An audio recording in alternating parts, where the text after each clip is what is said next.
Bonjour, je m'appelle Muriel, je suis cardiologue. Si tu aimes la médecine, n'hésite pas à t'abonner, à liker, mais surtout mets un commentaire. Cela me donne des idées de contenu et on avance ensemble.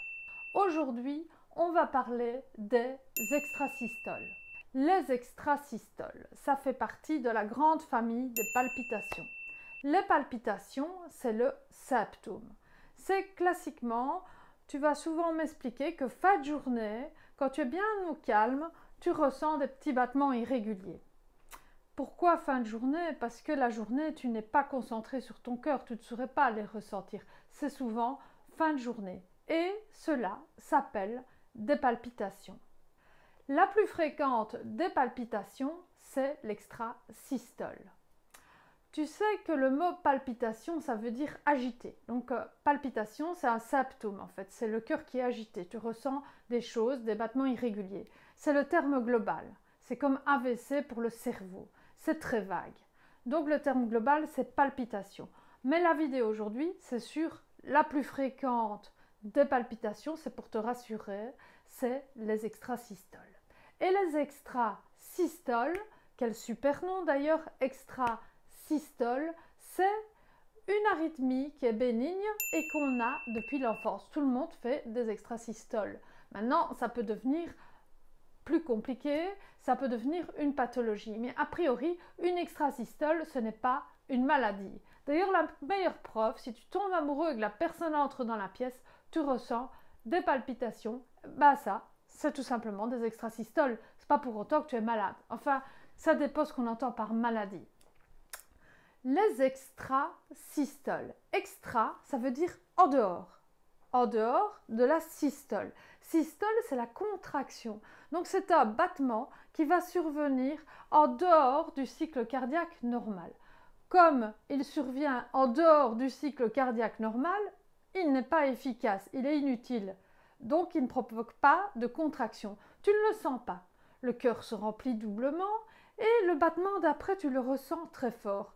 Du coup, tu as cette sensation d'arrêt cardiaque et de gros battements après. C'est typiquement une extrasystole. Que dois-tu faire si tu ressens des extrasystoles? Déjà, pose-toi les bonnes questions. Est-ce que je ne suis pas fatiguée, stressée? Est-ce que je ne suis pas un peu en épuisement?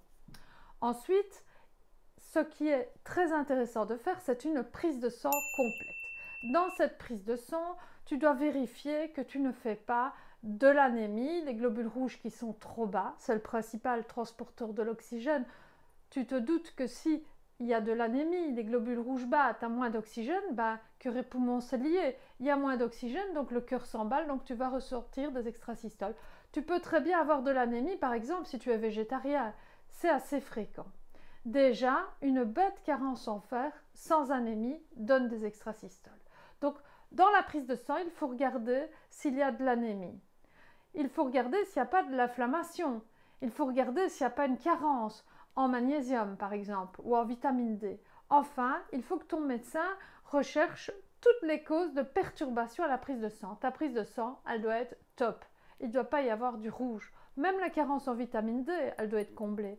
Parce que si tu as une carence en vitamine D, ça veut dire que tu vas avoir trop peu de calcium, tu vas avoir une augmentation d'autres hormones en réaction et ça va perturber tout l'équilibre de ton corps. Et quand l'équilibre du corps est perturbé, du coup, premier signe, il y a des extrasystoles.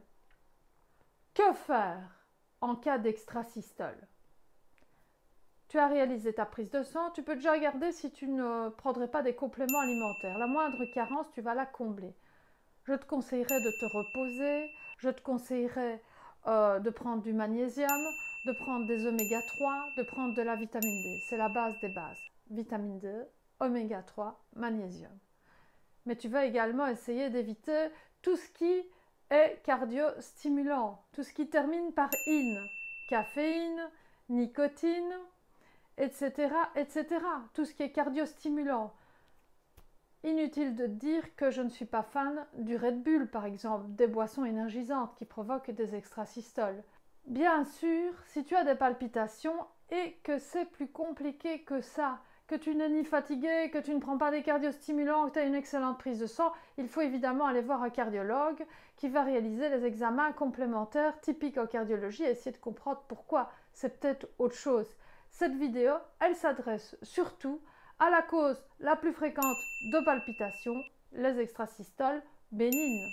Je te remercie pour ton attention. J'espère que cette vidéo t'a plu. Alors, prends bien soin de toi, mais surtout, fais attention à la planète. Parce que si la planète devient trop polluée, cela va être très difficile d'être en bonne santé. Voilà, à bientôt!